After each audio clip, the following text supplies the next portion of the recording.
Perfect पाटवडी पाहिजे तर ही recipe नक्की बघा.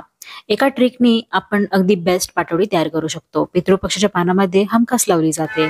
याला वेगवेगळ्या प्रांतानुसार किंवा प्रकारानुसार खूप नावं आहेत. जसे की पातोळी, पातोळ्या, बेसन वडी, बेसन पाटवडी, झुणका पाटवडी. अगदी अचूक प्रमाणात सांगितलेली आहे. मऊ लुसलुशीत तयार झालेली आहे. तुम्ही बघू शकता आणि खायला तर एकदम चविष्ट लागते, मस्त लागते. तर चला मग याची रेसिपी पाहून घेऊयात. नमस्कार, मी आहे ऋतुजा आणि मराठी रेसिपीज विथ ऋतुजामध्ये तुमचं स्वागत आहे. सगळ्यात आधी आपण हिरव्या मिरचीचा ठेचा तयार करून घेऊयात. त्यासाठी 4 ते 5 हिरव्या मिरच्या, तसेच मूठभर कोथिंबीर घेतलेली आहे. 1 मूठभर लसणाच्या पाकळ्या, 2-3 आल्याचे तुकडे आणि 1 चमचा जिरे, हे सगळे जिन्नस मिक्सरच्या भांड्यामध्ये घेऊन पाणी न घालता वाटून घेतलेले आहे.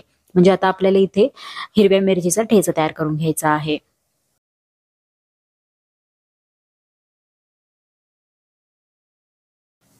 एकदम बारीक वाटून त्याची पेस्ट तयार केलेली नाहीये, तर असा ओबडधोबड ठेवला तरी चालेल. बऱ्याच वेळेला पाटोळी तयार करताना त्यामध्ये गुठळ्या तयार होतात. तसेच ती व्यवस्थित सेट होत नाही आणि खायला सुद्धा चांगली लागत नाही.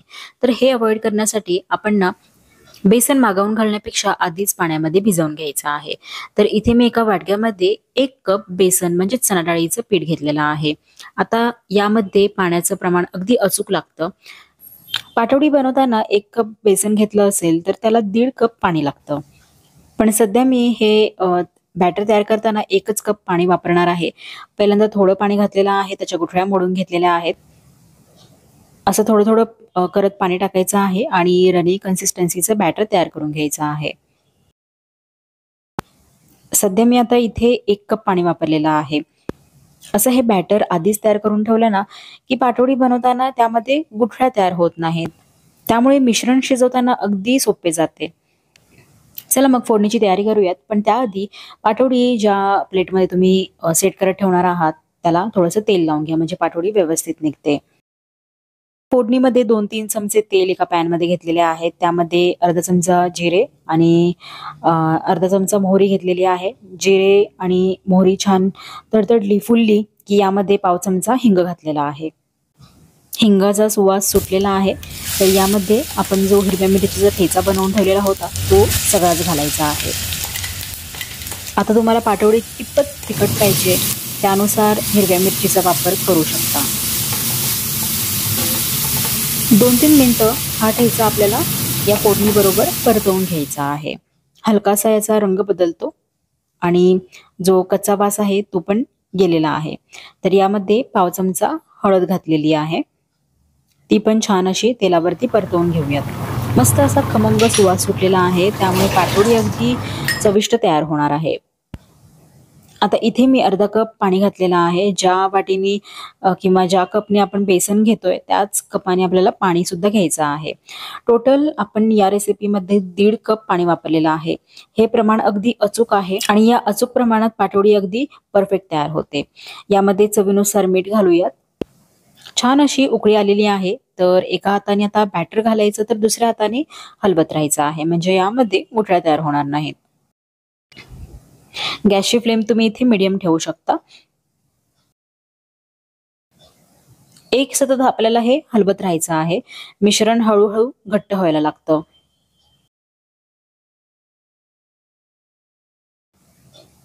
यामध्ये काही गुठळ्या असतील तर तुम्ही त्या विस्करनी फोडून घेऊ शकता.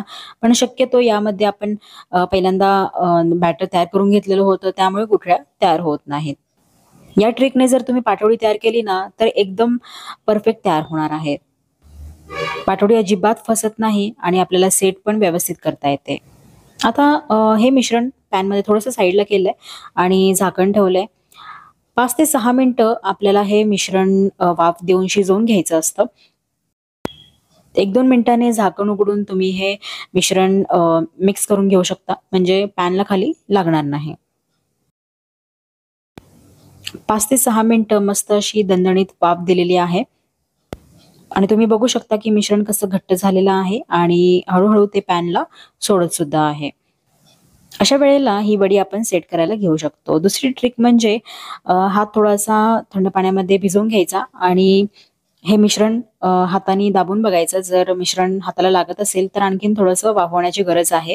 इथे मिश्रण अजिबात हाताला लागत नाहीये, याचा अर्थ मिश्रण आता सेट करायला ठेवू शकतो. मिश्रण गरम असतानाच आपल्याला ही लगेचच प्रोसेस करून घ्यायची आहे. त्यामुळे तेल लावलेल्या ताटामध्ये मिश्रण काढल्यानंतर ती अशी स्पॅच्युलाच्या साहाय्याने किंवा वाटीच्या मागच्या बाजूने दाबून घेऊ शकता.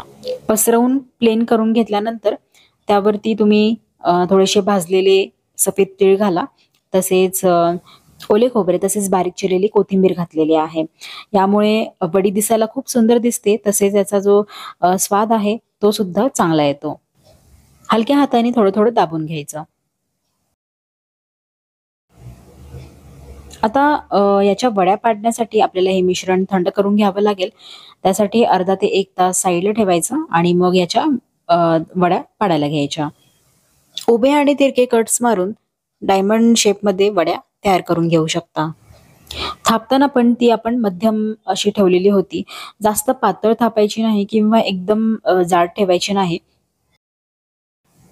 पाटवडी ही मध्यम असली ना, की खायला पण अगदी छान लागते.